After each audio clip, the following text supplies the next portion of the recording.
one of the main things we need to take note of is, what will this child accomplish during his rule? And one of those things, besides the titles that we saw in the previous verse, right? Wonderful Counselor, Mighty God, Everlasting Father, Prince of Peace, the government resting on his shoulders, things like that. Besides focusing on just the titles, we have to, by context, focus on what God promises through the prophet this child is going to accomplish in his lifetime, or during the span of his kingdom. And more importantly, how long will it last? God says to the prophet, there will be no end to the increase of his government or of peace on the throne of his David and over this kingdom, to establish it and to uphold it from justice and righteousness from then on and forevermore. The Lord of zeal of hosts will accomplish this. This becomes important because with every successive Davidic king who sat on the throne, starting with David, remember the promise given to Israel that that David would be the righteous king to sit on the throne, and then successive kings after him.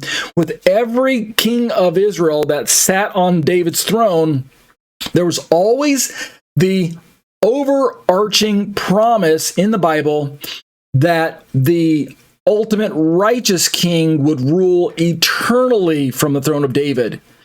And yet every every temporal king, every earthly king that sat on the throne would rule, but then yet would pass away. David himself ruled and then died. He passed away. And then Solomon after him, and then other kings after him. They ruled, and yet then they passed away. They died.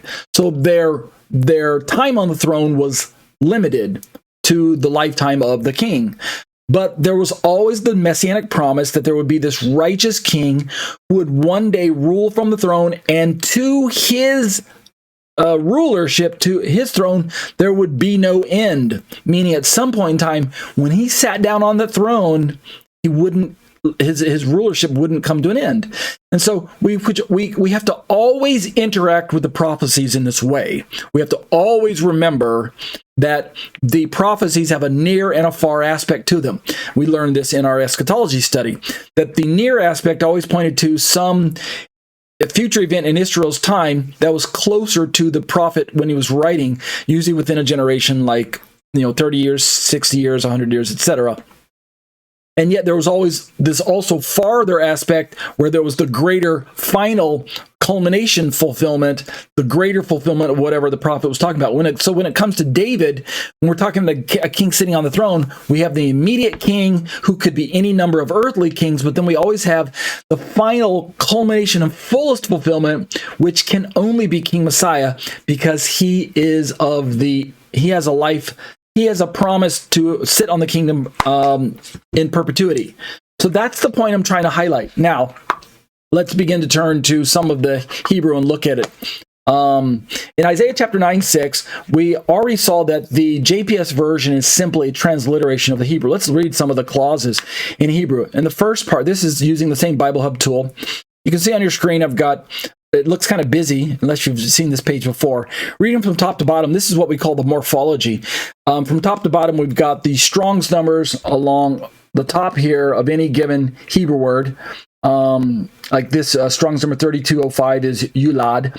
So that, if I were to click on that, it's going to bring up the Strong's Concordance. Below that, we've got a transliterated Hebrew, Y-U-L-A-D, that shows how you can read the word if you can't read Hebrew. Immediately below that, we have the Hebrew. Let's just zoom in a little bit so you can see everything I'm talking about. There we go. Below that, on this tool, in any given word, so let me start over. We've got Strong's number. Wow, didn't mean to do that. There we go. We got Strong's number at the very, very top, which is hot linked to the Strong's Concordances on this tool. Below that, we've got the translated word, literated word, which is the same link. If I remember, if you click on it, it'll just take you straight to the same Strong's number for that particular word, Yulad in this particular case. And then below that, we've got the original Hebrew script itself, reading from right to left for the Hebrew. Below that, in kind of a brick red, a deep orange, I guess it's supposed to be red, but we've got the word in English, the translation, is born. And then below that, we've got the try that one more time, see if I can catch just that. There we go. We've got the full-blown morphology of the verb in the pual with the perfect third masculine singulars. And even if I hover over it, if I scroll up a little bit, if I hover over it, you can't see it because it's so small, but I can read it. It says verb in the pual, perfect third person masculine singular. It's what those abbreviations stand for. But anyway, that's the tool we're using. So let's just read some of the clauses. The first three words says, Ki yeled yulad, for a child is born. And then the very next word that we're used to hearing is lanu, unto us. So the first four words, for a child is born unto us, Ki yeled yulad lanu. And then the next few words, the next three words, ben-Nitan lanu, unto us a child is given unto us. So unto us, I'm sorry, let's try that one again. Ben-Nitan lanu, a son is given unto us. And I'm reading it that way because that's what we're used to hearing in our during the Christmas time. Unto us a child is born. Unto us a son is given. It's very poetic sounding. So, Ki yeled yulad lanu, unto us a child is born. Ben-Nitan lanu, unto us a son is given. And then we drop down to the next set of words. And it will be, which is vathi, and it will be vathi hamisra al shichmo, and the government will be upon his shoulder. That's what we're used to hearing in our during the Christmas time. And the government will be upon his shoulder. But in this version, and will be the government upon his shoulder, shichmo. And he will be called Vayikra, which is also the name of the third book of the Bible in the Torah, the 5 books of Moses, Genesis, Exodus, Leviticus, Vayikra, and shall be called. Vayikra is the Hebrew name. So Vayikra, and will be called, and he will be called. And then we have our familiar doublets of names, of which there are 4. His name, and his name, and we will be called his name, Vayikra Shmo, and his name will be called. Those two go together in our little familiar Christmas rendering. Vayikra Shmo, and his name will be called. Now we have the doublets of names. Pele Yoetz. So we have Pele right there, and Yoetz right there. I'll read all of these one more time, highlighting each one, because I know many of you can't read the Hebrew, so I'm not being really fair to you. But Pele Yoetz, that's wonderful counselor. And then we have God Mighty, which is El Gibor, which happens to be the name of the synagogue of my good friend Lee and KJ, who join me from time to time in the live class every week after week. And the name of their synagogue is Beth El Gibor, House of the Mighty God. Beth is house, which most of you probably already know from Bethlehem. House of the Mighty God, Beth El Gibor. Visit them sometime online, bethelgibor.org. Bethelgibor.org? Yeah. I'll flash a little graphic on the screen in case you didn't catch that. But Yoetz El Gibor, El Gibor, Mighty God. Then we have the next one. Everlasting Father shows up just looking as like one Hebrew phrase there, Avi Ad. And then the last two, Sar Shalom, Prince of Peace. So let me go back one more time and just show you each Hebrew word. We have Ki Yeled Yulad Lanu, Bain Nitan Lanu, Vathi Hamisra. Did I do it right? Vathi Hamisra al Shichmo, Vayikra Shemo, Pele Yoetz, El Gibor, Aviad, Sar Shalom. All right, so that's the original Hebrew, and it's probably easier for you to see it on this page right here. So, so now that we've looked at the Hebrew, let's begin to continue discussing what are some of the possibilities. As we look at two more translations before I start to turn to some of the answers, it's helpful to know that Judaism's perspective on this drives a lot of biblical Unitarians' perspective on who this passage is talking about. It's no secret that Rabbinic Judaism today, non-Messianic Judaism today, rejects Jesus as the candidate for these passages. But what may be unknown to many of you is that unlike biblical Unitarianism, Rabbinic Judaism goes back and forth between whether or not they agree that this is either an earthly king or the King Messiah himself. Meaning, there are some rabbis who say, yes, this is King Messiah, and they give him a kind of a low Christological status. He's exalted king. He's not God, but he certainly is more powerful than any and more prominent than any ordinary king. So maybe that is similar to biblical Unitarian because they at least recognize that Jesus is no ordinary human. But I guess the point I'm saying is that the biblical Unitarian perspective often doesn't give enough weight of evidence to the New Testament, which makes me wonder why they even use the label Christian in their denominational description of themselves. But what we're going to do now in closing is begin to just point you in the direction of looking at what the ancient rabbis thought about this particular passage. Let me just read these translations real quick, and then we'll call it quits. And next week we'll start by turning and looking at some of the Greek. But focusing on the Hebrew, this first one is the revised JPS 2023 version. Remember, the original JPS was way back in 1917. And so here's another version. So let's read it here. This is available, by the way, on Sefaria.org, www.sefaria.org. And the version in the English that I'm reading here on the screen says, "For a child has been born to us, a son has been given to us, and authority has settled on his shoulders. He has been named, the mighty God is planning grace, the eternal Father, a peaceable ruler." And we can tell from their translation that it's more of a paraphrase. If we were to go over to the right side of this same resource and scroll down, you'll see that they have some other translations. They have, there we go. They have the revised, oops, didn't mean to do that. Give me a second. Back to translations. There we go.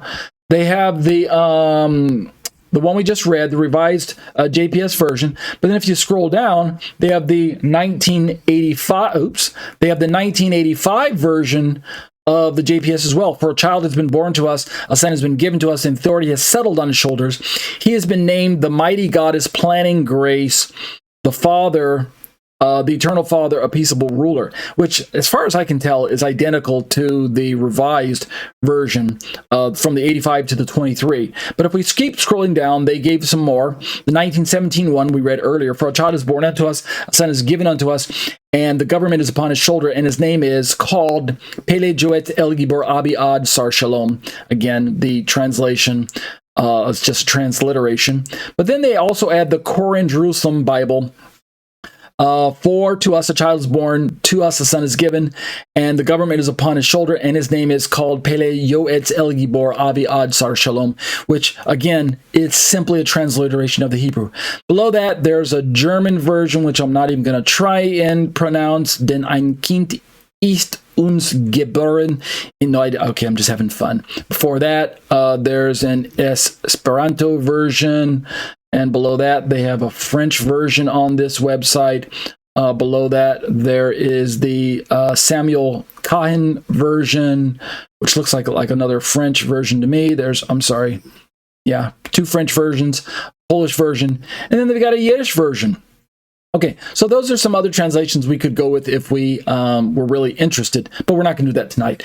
My point was simply that Biblical Unitarian, and I'm saying this in closing, Biblical Unitarian draws a lot of their inspiration from highlighting the idea a lot of their theology, not just inspiration, from highlighting the idea that ancient Judaism didn't believe in a divine Messiah, and therefore why should we? And so they are a firm believer that the Bible must be understood through the lens of the Jewish world perspective, which is decidedly fiercely monotheistic. And so, again, that's why they are rejecting Trinity as this novel invention of the later Christian, maybe Catholic Church, or the later Christian church fathers, the Greek fathers, who strayed away from the Hebraic monotheistic perspective of the Bible. So biblical Unitarian believes that there are uncovering ancient truth by going back to the monotheistic Jewish understanding of the Old Testament. And so it becomes a big point of their theology to show how that Jesus cannot be the eternal Father. He cannot be this divine figure because the ancient rabbis didn't believe it either. But I think something that they fail to realize is that ancient Israel, more often than not, with the exception of the prophets and the major players in the Bible, such as Abraham, Moses, David, etc., Israel, by and large, operated largely in the dark, largely in unbelief, largely in rebellion, largely in gross idolatry for the most part, and largely in rejection of God's prophetic messages that were being given to Israel over and over again to look forward to redemption that can only be supplied by God himself. Well, Israel, because they were operating in blindness, even by the time when Jesus hit the scene, they were still largely in the dark, and Jesus had to go to the 12 to reveal all the truths of incarnation. Because whenever he spoke to the Pharisees and the Sadducees and the religious leaders, instead of receiving the truth of incarnation and the truth of the message of salvation that God was trying to give Israel, and I'm closing with this, Israel, in their blindness, over and over sought to kill him, to try to take his life, to mock him, to discredit him, to show over and over how he couldn't possibly be who he was claiming to be. And therefore, ultimately, in the scandal of all scandals, they had him put before a sham trial, a scam, and had him crucified for crimes that he was not guilty of, except in their perspective, which was blasphemy. But the point I'm trying to bring up is it's very interesting, given that scenario, that I'm sure biblical Unitarian is aware that rabbinic Judaism of the first century wholesale rejected Jesus as Messiah. Wholesale rejection, not even giving him the benefit of being the human Jesus who can save us. No, they just reject him altogether. He's out. And they embraced other human messiahs like Bar Kokhba and later on Schneerson and things like that. But here's the point I'm trying to bring up. Ancient Judaism of the first century, so if we go backwards, rabbinic Judaism rejects Jesus, and so does biblical Unitarianism. First century Judaism rejected Jesus as a divine Messiah, and most of them also rejected him as the human Jesus, as the human Messiah. He's just not Messiah at all. Rejected. And yet biblical Unitarian embraces Jesus as the human Jesus. And then ancient Israel, before there was rabbinic Judaism, they also rejected a divine Messiah. By and large, there are some rabbis down through the ages that we can notice that believe that Messiah was divine. But most of them, for the most part, just thought that all the passages were referring to David or earthly Judean kings, etc., etc. So it's interesting that, to me, fascinating yet disappointing at the same time, that biblical Unitarian takes great pains to try to steer modern day Christians back to ancient, unbelieving Judaism. Yeah, okay, go figure. Can't figure that part out, but it is what it is, right? Let's conclude that at that point tonight, and we'll pick this up next week, but that'll do it for a Trinitarian response to biblical Unitarianism.